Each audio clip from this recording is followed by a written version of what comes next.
या देवी सर्वभूतेषु मातृरूपेण संस्थिता नमस्तस्यै नमस्तस्यै नमस्तस्यै नमो नमः। जय माँ भगवती, जय माँ दुर्गा।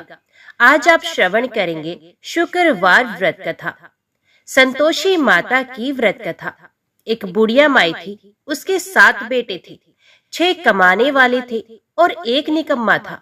बुढ़िया माई 6 बेटों की रसोई बनाती, भोजन कराती और कुछ जूठन बचती वे सातवें को दे देती थी। परंतु वे बड़ा भोला भाला था, मन में कुछ विचार नहीं करता था। एक दिन वे बहू से बोला, देखो मेरी माँ को मुझ पर कितना प्रेम है। वे बोली, क्यों नहीं, सबका जूठा बचा हुआ जो तुमको खिलाती है। वे बोला, ऐसा हो ही नहीं सकता, मैं जब तक आंखों से ना देख लूं मान नहीं सकता। बहू ने हंसकर कहा, देख लोगे तब तो मानोगे ना। कुछ दिन बाद त्योहार आया। घर में 7 प्रकार के भोजन और चूरमे के लड्डू बनाए गए। कुछ दिन के बाद कोई त्योहार आया। घर में 7 प्रकार के भोजन और चूरमे के लड्डू बने। वे जांचने को सर दुखने का बहाना कर पतला वस्त्र सर पर ओढ़े रसोई घर में ही सो गया। वे कपड़े में से सब कुछ देख रहा था। 6 भाई भोजन करने आए। उसने देखा माँ ने उनके लिए सुंदर आसन बिछाया, नाना प्रकार की रसोई परोसी और आग्रह करके उन्हें जिमाया। वे देखता रहा। 6 भोजन करके उठे। तब माँ ने उनकी जूठी थालियों में से लड्डुओं के टुकड़े उठाकर एक लड्डू बना दिया। जूठन साफ कर बुढ़िया माँ ने उसे पुकारा, बेटा 6 भाई भोजन कर गए हैं, अब तू ही बाकी है, उठ, तू कब खाएगा। वे कहने लगा, माँ मुझे भोजन नहीं करना, मैं अब परदेश ही जा रहा हूँ। माँ ने कहा, कल जाता हो तो आज चला जा। वे बोला, हाँ आज ही जा रहा हूँ। ये कहकर वे घर से निकल गया। चलते समय स्त्री की याद आ गई और वे गौशाला में चला गया, जहाँ उसकी स्त्री कंडे थाप रही थी। वहां जाकर वे अपनी स्त्री से बोला, हम जावे परदेश, आवेंगे कुछ काल, तुम रहियो संतोष से, धर्म अपनो पाल। वे बोली, जाओ पिया आनंद से, हमारो सोच हटाए, राम भरोसे हम रहे, ईश्वर तुम्हें सहाय। 2 निशानी अपनी देख धरू मैं धीर, सुध मत हमारी बिसारियो, रखियो मन गंभीर। वे बोला, मेरे पास तो कुछ भी नहीं है, यही एक अंगूठी है, सो ले लो और अपनी कुछ निशानी मुझे दे दो। तो वे बोली, मेरे पास क्या है, ये गोबर भरा हाथ है। ये कहकर उसकी पीठ पर गोबर के हाथ की थाप मार दी। वे चला गया। चलते चलते दूर देश पहुंचा। वहां एक शाहूकार की दुकान थी। वहां जाकर कहने लगा, भाई मुझे नौकरी पर रख लो। शाहूकार को जरूरत थी और वे बोला, रह जा। लड़के ने पूछा, तनख्वाह क्या दोगे? तो शाहूकार ने कहा, काम देखकर दाम मिलेंगे। शाहूकार की नौकरी मिली। वे सुबह 6 बजे से रात के 10 बजे तक नौकरी पर जाने लगा। कुछ दिनों में दुकान का सारा लेन देन, हिसाब किताब, ग्राहकों को माल बेचना, सारा काम करने लगा। शाहूकार के साथ 8 नौकर थे। वे सब चक्कर खाने लगे। ये तो बहुत होशियार बन गया। सेठ ने भी काम देखा और 3 महीने में ही उसे आधे मुनाफे का हिस्सेदार भी बना लिया। वे कुछ वर्ष में ही नामी सेठ बन गया और मालिक सारा कारोबार उस पर छोड़कर चला गया। अब बहू पर क्या बीती वो सुनो। सास ससुर उसे दुख देने लगे। सारी गृहस्थी का काम करा के उसे लकड़ी लेने जंगल में भेजते। इस बीच घर के आटे से जो भूसी निकलती उसकी रोटी बनाकर रख दी जाती और फूटे नारियल की नारेली में पानी। इस तरह दिन बीतते रहे। एक दिन वे लकड़ी लेने जा रही थी। रास्ते में बहुत सी स्त्रियां संतोषी माता का व्रत करती हुई दिखाई दी। वे वहां खड़ी होकर कथा सुनने लगी और उनसे पूछने लगी, हे बहनों, तुम किस देवता का व्रत करती हो और उसके करने से क्या फल मिलता है? इस व्रत को करने की क्या विधि है? यदि तुम अपने इस व्रत का विधान मुझे समझाकर कहोगी तो मैं तुम्हारा बड़ा एहसान मानूंगी। तब उनमें से एक स्त्री बोली, सुनो, ये संतोषी माता का व्रत है। इसके करने से निर्धनता, दरिद्रता का नाश होता है, लक्ष्मी आती है, मन की चिंताएं दूर होती हैं, घर में सुख होने से मन को प्रसन्नता और शांति मिलती है, निपुति को पुत्र मिलता है, प्रीतम बाहर गया हो तो शीघ्र घर आता है, कंवारी कन्या को मनपसंद वर मिलता है। राजद्वारे में बहुत दिनों से मुकदमा चल रहा हो तो वो खत्म हो जाता है। कलह क्लेश की निवृत्ति हो, सुख शांति हो जाती है। घर में धन जमा हो, पैसा जायदाद का लाभ हो, रोग दूर हो जाए तथा जो कुछ मन में कामना हो सो सब संतोषी माता की कृपा से पूरी हो जाए, इसमें कोई संदेह नहीं। वे पूछने लगी, ये व्रत कैसे किया जाए, ये भी बताओ तो बड़ी कृपा होगी। वे कहने लगी, 1.25 आने का गुड़ चना लेना, इच्छा हो तो 5.25 आने का लेना, या 1.25 रुपए का भी सहूलियत के अनुसार लेवे, बिना परेशानी और श्रद्धा व प्रेम से जितना भी बन पड़े सवाया लेना। प्रत्येक शुक्रवार को निराहार रहकर कथा सुनना, इसके बीच क्रम टूटे नहीं, लगातार नियम का पालन करना। सुनने वाला कोई ना मिले तो घी का दीपक जलाकर उसके आगे या जल के पात्र को सामने रखकर कथा कहना, परंतु नियम ना टूटे। जब कार्य सिद्ध ना हो नियम का पालन करना और कार्य सिद्ध हो जाने पर व्रत का उद्यापन करना। 3 मास में माता फल पूरा करती हैं। यदि किसी के ग्रह खोटे भी हों तो भी माता वर्ष भर में कार्य सिद्ध करती हैं। फल सिद्ध होने पर उद्यापन करना चाहिए, बीच में नहीं। उद्यापन में 2.5 सेर आटे का खाजा तथा इसी परिमाण से खीर तथा चने का साग करना। 8 लड़कों को भोजन कराना, जहाँ तक मिले देवर जेठ भाई बंधु के हों, ना मिले तो रिश्तेदारों और पास पड़ोसियों को बुलाना, उन्हें भोजन करा यथाशक्ति दक्षिणा दे, माता का नियम पूरा करना। उस दिन घर में खटाई ना खाई जाए। ये सुन बुढ़िया के लड़के की बहू चल दी, रास्ते में लकड़ी के बोझ को बेच दिया और उन पैसों से गुड़ चना ले माता के व्रत की तैयारी कर आगे चली गई और सामने मंदिर देखकर पूछने लगी, ये मंदिर किसका है? सब कहने लगे, माता संतोषी का मंदिर है। ये सुनकर माता के मंदिर में जाकर चरणों में लौटने लगी, दीन हो विनती करने लगी, माँ मैं निपट अज्ञानी हूँ, व्रत के कुछ भी नियम नहीं जानती, मैं दुखी हूँ। हे माता, हे जगत जननी, मेरा दुख दूर कर, मैं तेरी शरण में हूँ। माता को दया आई। एक शुक्रवार बीता कि दूसरे को उसके पति का पत्र आ गया और तीसरे शुक्रवार को उसका भेजा हुआ पैसा पहुंचा। ये देख जेठ जेठानी मुंह सिकोड़ने लगे, इतने दिनों में इतना पैसा आया, इसमें क्या बढ़ाई है? लड़के ताने देने लगे, काकी के पास पत्र आने लगे, रुपया आने लगा। अब तो काकी की खातिर बढ़ेगी, अब तो काकी बोलने से भी नहीं बोलेगी। बेचारी सरलता से कहती, भैया कागज आवे रुपया आवे, हम सबके लिए अच्छा है। ऐसा कहकर आंखों में आंसू भरकर संतोषी माता के मंदिर में आकर मातेश्वरी के चरणों में गिरकर रोने लगी। माँ, मैंने तुमसे पैसा कब मांगा है? मुझे पैसे से क्या काम है? मुझे तो अपने सुहाग से काम है, मैं तो अपने स्वामी के दर्शन मांगती हूँ। तब माता ने प्रसन्न होकर कहा, जा बेटी, तेरा स्वामी आएगा। ये सुनकर खुशी से बावली होकर घर में जाकर काम करने लगी। अब संतोषी माँ विचार करने लगी, इस भोली पुत्री को मैंने कह तो दिया कि तेरा पति आएगा, पर कैसे? वे तो इसे स्वप्न में भी याद नहीं करता। उसे याद दिलाने के लिए मुझे ही कुछ करना होगा, मुझे ही जाना पड़ेगा। इस तरह माता जी उस बुढ़िया के बेटे के पास जाकर स्वप्न में प्रकट होकर कहने लगी, शाहूकार के बेटे सो रहा है या जागता है? वे कहने लगा, माता सोता भी हूँ, जागता भी नहीं हूँ, कहो क्या आज्ञा है?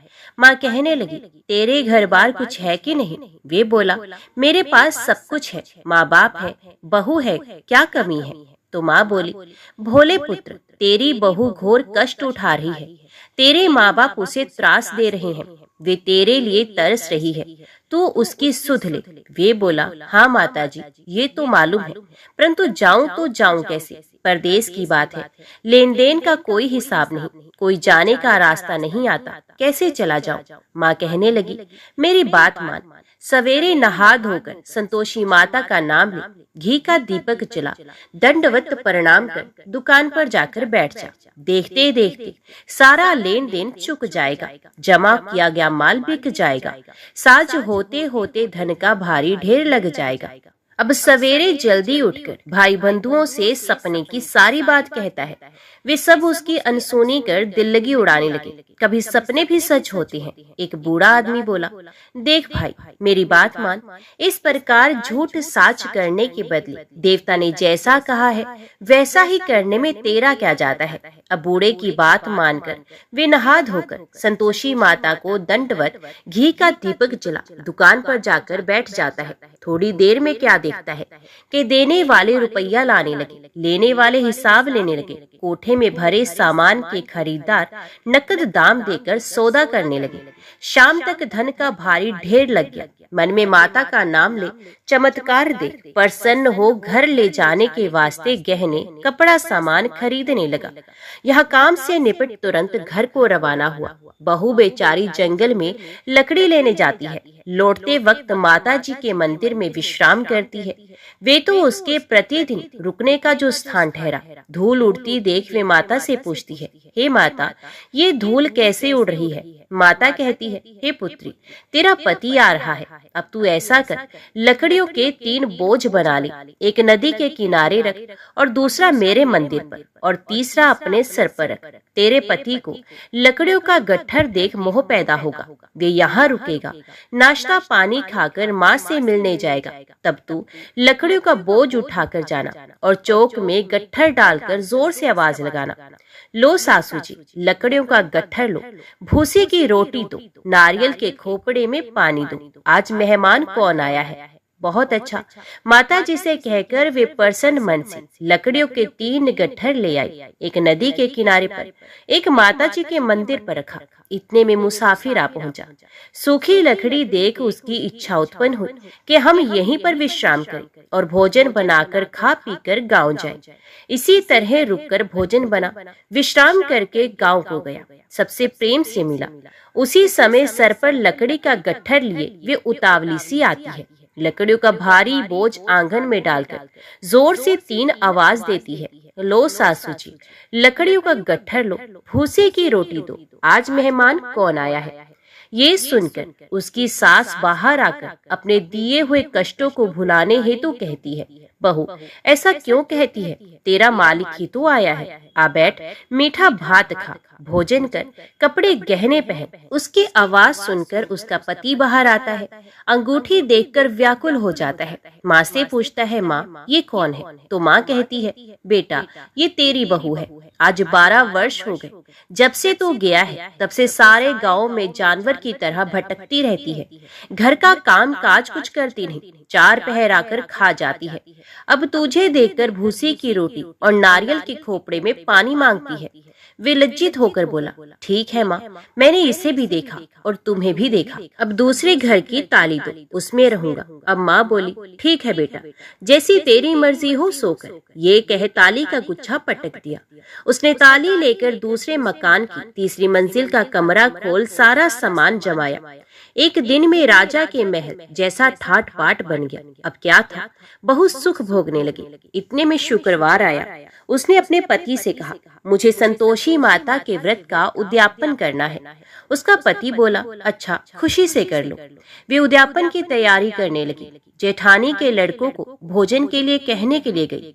उन्होंने मंजूर भी किया, परंतु पीछे से जेठानी ने अपने बच्चों को सिखाया, देखो रे, भोजन के समय सब लोग खटाई मांगना, जिससे उसका उद्यापन पूरा ना हो। लड़के जिमने आए, खीर खाना पेट भर खाया, परंतु बाद में खाते ही कहने लगे, हमें खटाई दो, खीर खाना हमको नहीं भाता, देखकर अरुचि होती है। वे कहने लगी, भाई खटाई किसी को नहीं दी जाएगी, ये तो संतोषी माता का प्रसाद है। लड़के उठ खड़े हुए, बोले, पैसा लाओ। भोली बहू कुछ जानती नहीं थी, उन्हें पैसे दे दिए। लड़के उसी समय हट करके इमली खटाई ले खाने गए। ये देखकर बहू पर माताजी ने कोप किया। राजा के दूत उसके पति को पकड़ कर ले गए। जेठ जेठानी मन माने वचन कहने लगे, लूट लूट कर धन इकट्ठा कर लाया है, अब सब मालूम पड़ जाएगा जब जेल की मार खाएगा। बहू से ये वचन सहन नहीं हुई। रोती हुई माता जी के मंदिर में गई और कहने लगी, हे माता, तुमने क्या किया? हंसाकर भक्तों को रुलाने लगी। तो माता बोली, बेटी, तूने उद्यापन करके मेरा व्रत भंग किया है। इतनी जल्दी सब बातें कैसे भूल गई? वे कहने लगी, माता भूलती तो नहीं, ना कुछ अपराध किया, मैंने तो भूल से लड़कों को पैसे दे दिए थे, मुझे क्षमा कर दो, मैं फिर तुम्हारा उद्यापन करूंगी। माँ बोली, अब भूल मत करना। वे कहती है, अब भूल नहीं होगी, अब बताओ वे कैसे आएंगे? माँ बोली, जा पुत्री, तेरा पति तुझे रास्ते में आता मिलेगा। वे निकली, राह में पति आता ही मिला। वे पूछती है, तुम कहाँ गए थे? तो वे कहने लगा, इतना धन जो कमाया है उसका टैक्स राजा ने मांगा था, वे भरने गया था। वे प्रसन्न होकर बोले, भला हुआ, अब घर को चलो। घर गए। कुछ दिन बाद फिर शुक्रवार आया। वे बोली, मुझे फिर माता का उद्यापन करना है। पति ने कहा, करो। बहू फिर जेठ के लड़कों को भोजन को कहने लगी। जेठानी ने एक दो बातें सुनाई और सब लड़कों को सिखाने लगी, तुम सब लोग पहले ही खटाई मांगना। लड़के भोजन से पहले कहने लगे, हमें खीर नहीं खानी, हमारा जी बिगड़ता है, कुछ खटाई खाने को दो। वे बोली, खटाई किसी को नहीं मिलेगी, आना हो तो आओ। वे ब्राह्मण के लड़के लाकर भोजन कराने लगे। यथाशक्ति दक्षिणा दी, जगह एक एक फल उन्हें दिया। संतोषी माता प्रसन्न हुई। माता की कृपा होते ही 9वें मास में उसके चंद्रमा के समान सुंदर पुत्र प्राप्त किया। पुत्र को पाकर प्रतिदिन माता जी के मंदिर को जाने लगी। माँ ने सोचा, ये रोज आती है, आज क्यों ना इसके घर चलो, इसका आसरा देख लो। ये विचार कर माता ने भयानक रूप बनाया। गुड़ चने से सना मुख, ऊपर सूंड के समान हो, उस पर मक्खियां भिन भिन कर रही थी। देहली पर पैर रखते ही उसकी सास चिल्लाई, देखो रे, कोई चुड़ैल डाकिन चली आ रही है, लड़को इसे भगाओ, नहीं तो किसी को खा जाएगी। लड़के भगाने लगे, चिल्लाकर खिड़की बंद करने लगे। बहू रोशनदान में से देख रही थी, प्रसन्नता से पगली बन चिल्लाने लगी, आज मेरी माता जी मेरे घर आई हैं। वे बच्चे को दूध पीने से हटाती है। इतने में सास का क्रोध फट गया। वे बोली, रान, देखकर क्या उतावली हुई है, बच्चे को पटक दिया।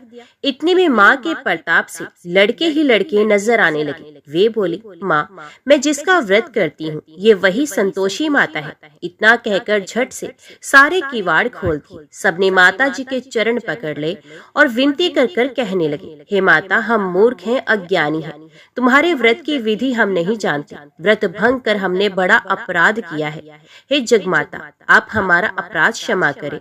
इस प्रकार माता प्रसन्न हुई। बहू को प्रसन्न हो, जैसा फल दिया वैसा माता सबको दे, जो पड़े उसका मनोरथ पूर्ण हो। तो बोलो संतोषी माता की जय।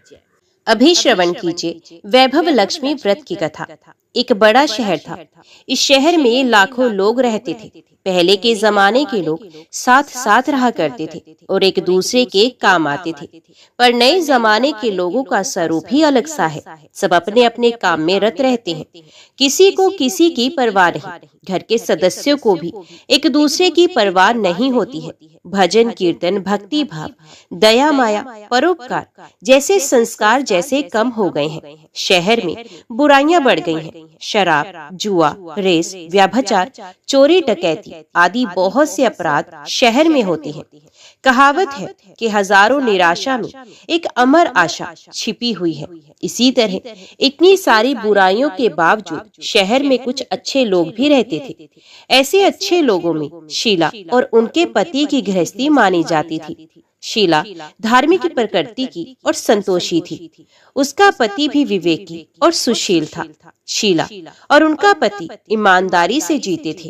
वे किसी की बुराई नहीं करते थे और प्रभु भजन में अच्छी तरह समय व्यतीत करते थे। उनकी गृहस्थी आदर्श गृहस्थी थी और शहर के लोग उनकी गृहस्थी की सराहना करते थे। शीला की गृहस्थी इसी तरह खुशी खुशी चल रही थी, पर कहा जाता है कि कर्म की गति अटल है। विधाता के लिखे लेख कोई नहीं समझ सकता। इंसान का नसीब पल भर में राजा को रंक बना देता है और रंक को राजा। शीला के पति के अगले जन्म के कर्म भोगने बाकी रह गए होंगे कि वे बुरे लोगों से दोस्ती कर बैठा। ये जल्द से जल्द करोड़पति होने के ख्वाब देखने लगा, इसलिए वे गलत रास्ते पर चल निकला और करोड़पति की बजाय रोडपति बन गया, यानी रास्ते पर भटकते भिखारी जैसे उसकी स्थिति हो गई थी। शहर में शराब, जुआ, रेस, चरस, गांजा आदि बदियां फैली हुई थी। उसमें शीला का पति भी फंस गया। दोस्तों के साथ उसे भी शराब की लत लग गई। जल्द से जल्द पैसे वाला बनने की लालच में दोस्तों के साथ रेस जुआ भी खेलने लगा। इस तरह बचाई हुई धनराशि, पत्नी के गहने, सब कुछ रेस जुए में गवा दिया था। समय के परिवर्तन के साथ घर में दरिद्रता और भूखमरी फैल गई। सुख से खाने की बजाय 2 वक्त के भोजन के लाले पड़ गए और शीला को पति की गालियां खाने का वक्त आ गया था। शीला सुशील और संस्कारी स्त्री थी। उसको पति के बर्ताव से बहुत दुख हुआ, किंतु वे भगवान पर भरोसा करके बड़ा दिल रखकर दुख सहने लगी। कहा जाता है कि सुख के पीछे दुख और दुख के पीछे सुख आता ही है, इसलिए दुख के बाद सुख आएगा ही। ऐसी श्रद्धा के साथ शीला प्रभु भक्ति में लीन रहने लगी। इस तरह शीला असहनीय दुख सहते सहते प्रभु भक्ति में वक्त बिताने लगी। अचानक एक दिन दोपहर में उनके द्वार पर किसी ने दस्तक दी। शीला सोच में पड़ गई कि मुझ जैसे गरीब के घर इस वक्त कौन आया होगा। फिर भी द्वार पर आए हो अतिथि का आदर करना चाहिए। ऐसे आर्य धर्म के संस्कार वाली शीला ने खड़े होकर द्वार खोला। देखा तो एक मांझी खड़ी थी। वे बड़ी ही उम्र की लगती थी, किंतु उनके चेहरे पर अलौकिक तेज निखर रहा था। उनकी आंखों में से मानो अमृत बह रहा था। उनका भव्य चेहरा करुणा और प्यार से छलकता था। उनको देखते ही शीला के मन में अपार शांति आ गई। वैसे शीला इस मांझी को पहचानती नहीं थी, फिर भी उनको देखकर शीला के रोम रोम में आनंद आ गया। शीला मांझी को आदर के साथ घर में ले आई। घर में बिठाने के लिए कुछ भी नहीं था, अतः शीला ने सकुचाकर एक फटी हुई चादर पर उनको बिठाया। मांझी ने कहा, क्यों शीला, मुझे पहचाना नहीं? शीला ने सकुचाकर कहा, माँ, आपको देखते ही बहुत खुशी हो रही है, बहुत शांति मिल रही है। ऐसा लगता है कि मैं बहुत दिनों से जिसे ढूंढ रही थी वे आप ही हैं, पर मैं आपको पहचान नहीं सकती। मांझी ने हंसकर कहा, क्यों, भूल गई? हर शुक्रवार को लक्ष्मी जी के मंदिर में भजन कीर्तन होते हैं, तब मैं भी वहाँ आती हूँ। वहाँ हर शुक्रवार को हम मिलते हैं। पति गलत रास्ते पर चला गया। तब से शीला बहुत दुखी हो गई थी और दुख की मारी वे लक्ष्मी जी के मंदिर में भी नहीं जाती थी। बाहर के लोगों के साथ नजर मिलाते भी उसे शर्म आने लगी थी। उसने याददाश्त पर जोर दिया, पर वे मांझी को याद नहीं कर पा रही थी। तभी मांझी ने कहा, तू लक्ष्मी जी के मंदिर में कितने मधुर भजन गाती थी, अभी अभी तू दिखाई नहीं देती थी, इसलिए मुझे हुआ कि तू क्यों नहीं आती है, कहीं बीमार तो नहीं हो गई। ऐसा सोचकर मैं तुझसे मिलने आ गई। मांझी के अति प्रेम भरे शब्दों से शीला का हृदय पिघल गया। उसकी आंखों में आंसू आ गए। मांझी के सामने वे बिलख बिलख कर रोने लगी। ये देखकर मांझी शीला के नजदीक आई और उसकी सिसकती पीठ पर प्यार भरा हाथ फेरकर सांत्वना देने लगी। मांझी ने कहा, बेटी, सुख और दुख तो धूप छांव जैसे होते हैं, धैर्य रखो बेटी। और तुझे परेशानी क्या है? तेरे दुख की बात मुझे सुना, तेरा मन हल्का हो जाएगा और तेरे दुख का कोई उपाय भी मिल जाएगा। मांझी की बात सुनकर शीला के मन को शांति मिली। उसने मांझी से कहा, माँ, मेरी गृहस्थी में भरपूर सुख और खुशियां थी। मेरे पति भी सुशील थे।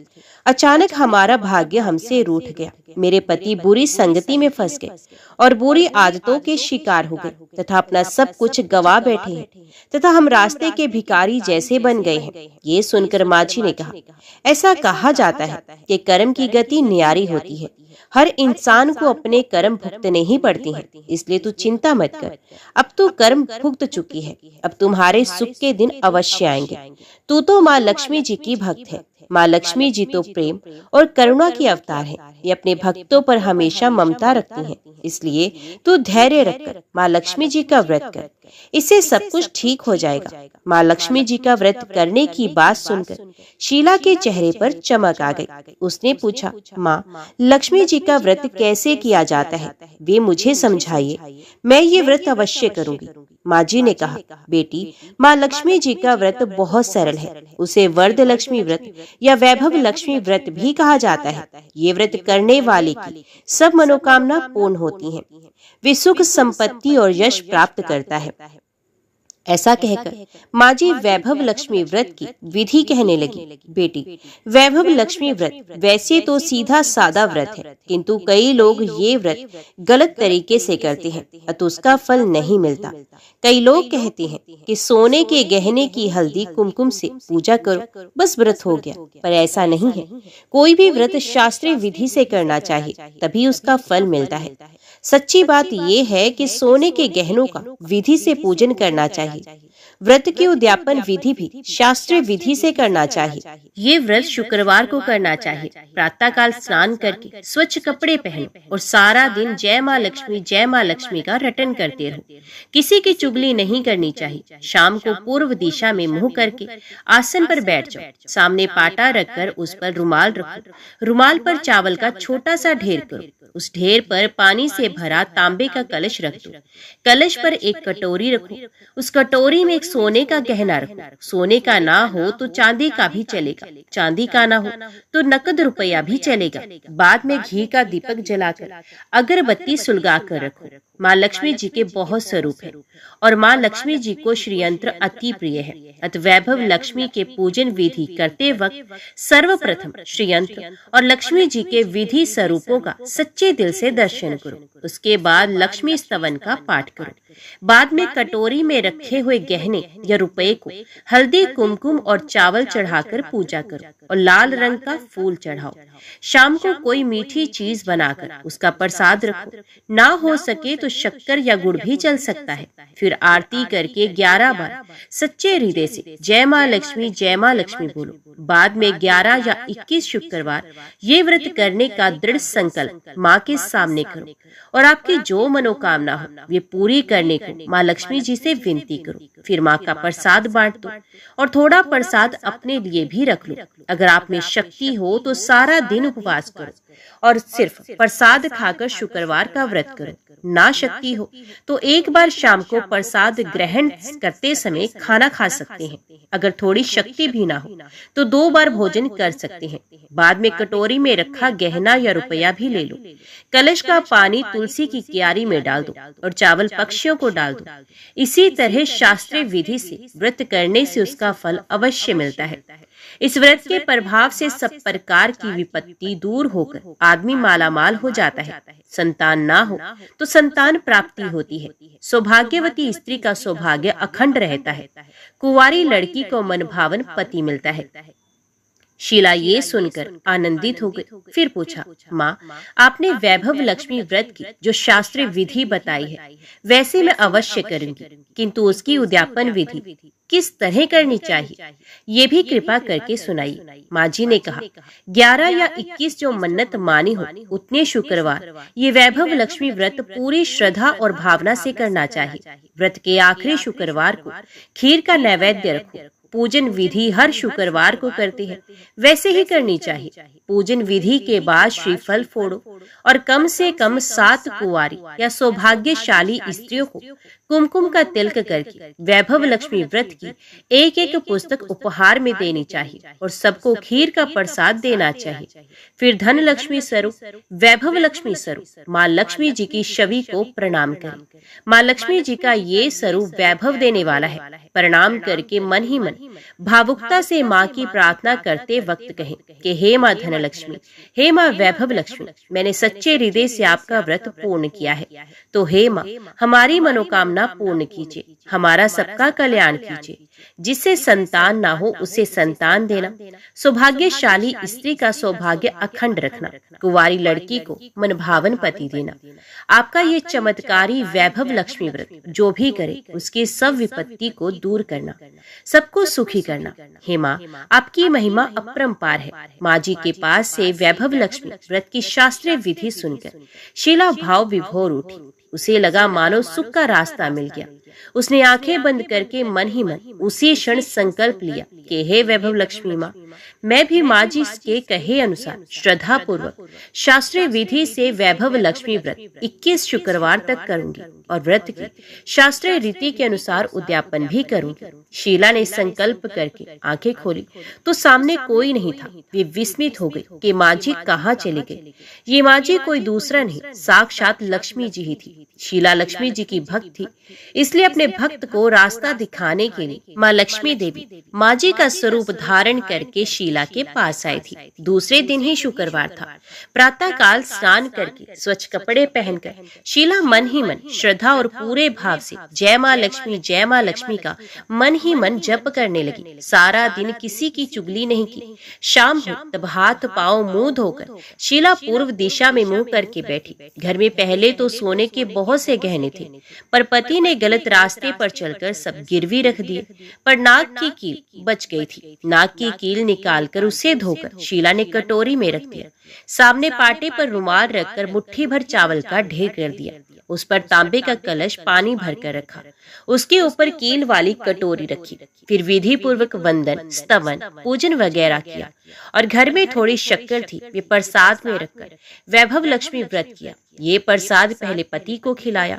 प्रसाद खाते ही पति के स्वभाव में फर्क पड़ गया। उस दिन उसने शीला को नहीं मारा, सताया भी नहीं। शीला को बहुत आनंद हुआ। उसके मन में वैभव लक्ष्मी व्रत के लिए श्रद्धा और भी बढ़ गई। शीला ने पूर्ण श्रद्धा भक्ति से 21 शुक्रवार तक व्रत किया। 21वें शुक्रवार को विधि पूर्वक उद्यापन विधि करके 7 स्त्रियों को वैभव लक्ष्मी व्रत की 7 पुस्तकें उपहार में दी। फिर माता जी के धन लक्ष्मी स्वरूप की छवि को वंदन करके भाव से मन ही मन प्रार्थना करने लगी। हे माँ धन लक्ष्मी, मैंने आपका वैभव लक्ष्मी व्रत करने की जो मन्नत मानी थी, वे व्रत आज पूर्ण किया है। हे माँ, मेरी हर विपत्ति को दूर करो, हमारा सबका कल्याण करो। जिसे संतान ना हो उसे संतान दो। सौभाग्यवती स्त्री का सौभाग्य अखंड रखना। कुंवारी लड़की को मनभावन पति देना। जो कोई आपका ये चमत्कारी वैभव लक्ष्मी व्रत करे, उसकी सब विपत्ति को दूर करना, सबको सुखी रखना। माँ, हे माँ, आपकी महिमा अपार है। ऐसा बोलकर लक्ष्मी जी के धन लक्ष्मी स्वरूप की छवि को प्रणाम किया। इस तरह शास्त्रीय विधि से शीला ने श्रद्धा से व्रत किया और तुरंत ही उसे फल मिला। उसका पति सही रास्ते पर चलने लगा और अच्छा आदमी बन गया तथा कड़ी मेहनत से व्यवसाय करने लगा। धीरे धीरे समय परिवर्तित हुआ और उसने शीला के गिरवी रखे हुए गहने भी छुड़ा लिए। घर में धन की बाढ़ सी आ गई। घर में पहले जैसे सुख शांति छा गई।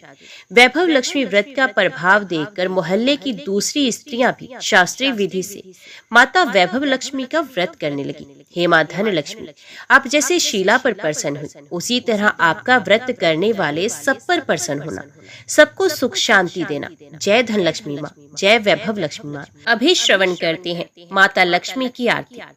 जय लक्ष्मी माता मैया, जय लक्ष्मी माता, तुमको निश दिन सेवत हर विष्णु विधाता। ओम जय लक्ष्मी माता, उमा रमा ब्रह्माणी, तुम ही जग माता। सूर्य चंद्रमा ध्यावत नारद ऋषि गाता। ओम जय लक्ष्मी माता, दुर्गा रूप निरंजन सुख संपत्ति दाता। जो कोई तुमको ध्याता रिद्धि सिद्धि धन पाता। ओम जय लक्ष्मी माता, तुम पाताल निवासिनी, तुम ही शुभ दाता। करम पर भाव पर काशिनी, भवनिधि की त्राता। ओम जय लक्ष्मी माता, जिस घर तुम रहती माँ सब सद्गुण आता। सब संभव हो जाता, मन नहीं घबराता। ओम जय लक्ष्मी माता, तुम बिन यज्ञ न होते, वस्त्र न कोई पाता। खान पान का वैभव सब तुमसे आता। ओम जय लक्ष्मी माता, शुभ गुण मंदिर सुंदर शिरोदधि जाता। रतन चतुर्दश तुम बिन कोई नहीं पाता। ओम जय लक्ष्मी माता, महालक्ष्मी जी की आरती जो कोई जन गाता। उर आनंद समाता, पाप उतर जाता। ओम जय लक्ष्मी माता, ओम जय लक्ष्मी माता, मैया जय लक्ष्मी माता, तुमको निश दिन सेवत हर विष्णु विधाता। ओम जय लक्ष्मी माता। जय माँ भगवती, जय माँ दुर्गा। आज की वीडियो में इतना ही। उम्मीद करती हूँ वीडियो आपको पसंद आई होगी। वीडियो पसंद आई हो तो वीडियो को लाइक और चैनल को सब्सक्राइब जरूर कीजिएगा। जय माता दी लिखकर कमेंट बॉक्स में अपनी हाजिरी और अपने सुझाव देना ना भूलेगा। तो मिलते हैं अगली कथा अगली वीडियो के साथ। तब तक के लिए देखते व सुनते रहिए। जय माँ कंचक, जय माता दी।